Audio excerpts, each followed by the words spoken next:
This 22-year-old item, I spotted its enduring sturdiness. Within the factory-sealed packaging, the items appear pristine. It literally shines. Anyone watching the channel knows that. Two scarce GPUs, GTX 295 and HD 6990. GTX 8800, but this time we got the top model NVIDIA GeForce FX 5200. This is the exact version I have. I'll copy it onto. The launch is the personal cinema edition, definitely. It includes all the ultra-rare accessories like the NVIDIA remote, no need to tell you this. A crazy ultra-rare act in today's clip, I'll try it. Opening the box reveals its components, piece by piece. I'll also test the card with a set of games. I'll also cover this card's history and how you found it first if you think that this is original, untouched, high-quality content. My best support is watching the video to the end. Don't skip. This publishes the video terrifyingly as soon as I lifted the box. Straight from the original Xbox in the same language. Exactly that design, and by the way, I'll drop the best episode. We'll cover this device shortly. It's essentially an assembly. A mini PC, not a console at all, just.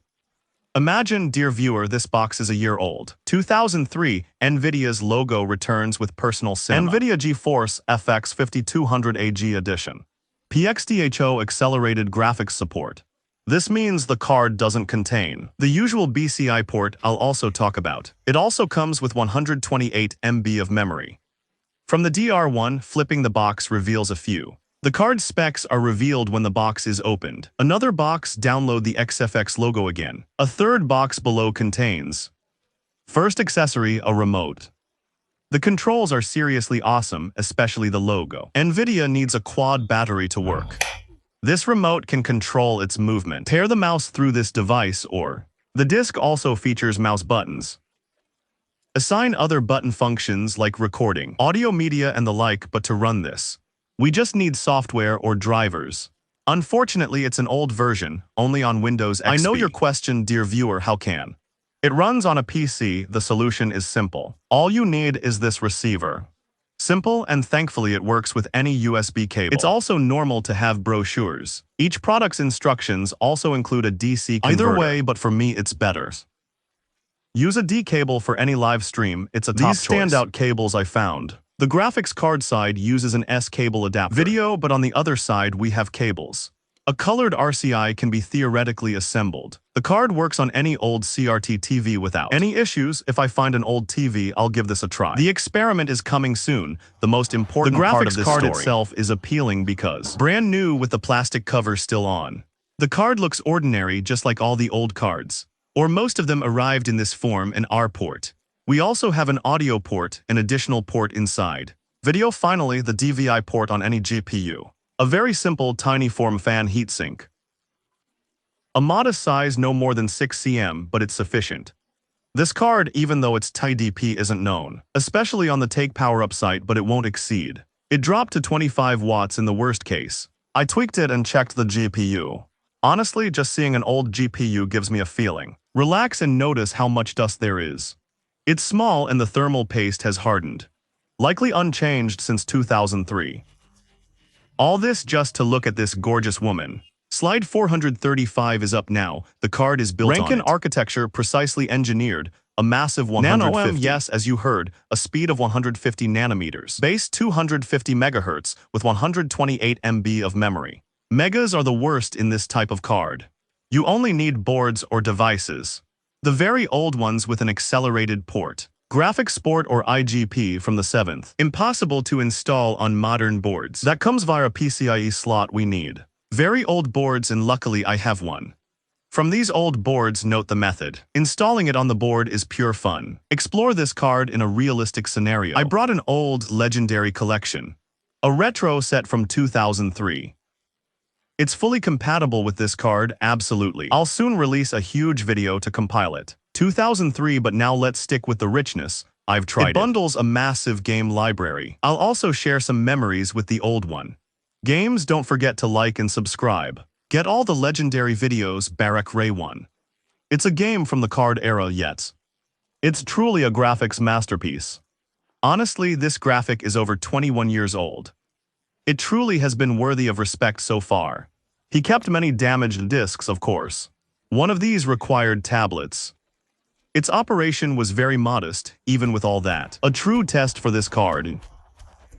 1224 by 768. Resolution is extremely popular, especially on screens. The old CRT once was. Its precision is fairly high, all with minimal settings or low settings. The card hit frames. Its size ranges from 40 to 60 frames, but with. Honestly, I consider some groups to be awesome. I'll use it again. On a card like this, no problems. Now there are. Let's use the second version's code. It's out now. In 2005, the series' first game added health. Automatic no rescue kit AI. Extremely advanced, dense smoke completely smothers the screen. Just like reality, the game throws you straight into battle. As striking as Stalingrad in Russia, or from the Great Desert to Normandy up north. It also features iconic guns like the MP-14 and Ammenkel, a bullet that tells an entirely different story. I tested it on this old man, and I already know that. The optimization itself is somewhat poor. Previous low setting resolution, 1024 x 768.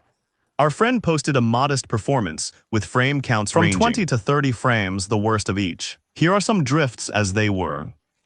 It's somewhat natural since even some consoles like the Sony 3 run some games at just 20 FPS, perhaps even less. Honestly, I just want to finish this game again. It's truly worthy of Counter-Strike 1.6. My favorite release in the series. A gamer, this game especially the most famous shooter in the history of the automation industry. Jabbar, I recall she was handling everything. The hardware and graphics are pretty solid. By then, even the control was overwhelming. Surely this type of game requires. The good news is the card handled many frames.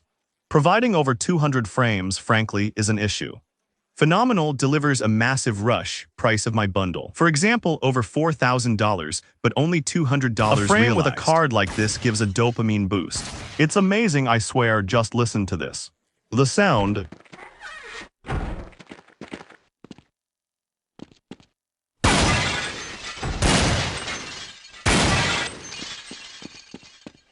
The first GTA game I tried is set in Vice City, a fantasy city inspired by Miami, the American city during a period. The 80s with its unique, lively atmosphere. With substances, thundering beats, and a reckless way of life. The prostitute named Tommy, a former felon, got out of. After 15 years, prison assigns a task, but it's swift. When it gets complicated, start building an empire in the criminal world, but the most striking thing then. Roaming the open world and doing a few. I tested the side tasks using the same settings. The previous frames range from 30 to just the 40 frames of the second IGA edition. Each task steps require focus. Caution and stealth shape the client's character.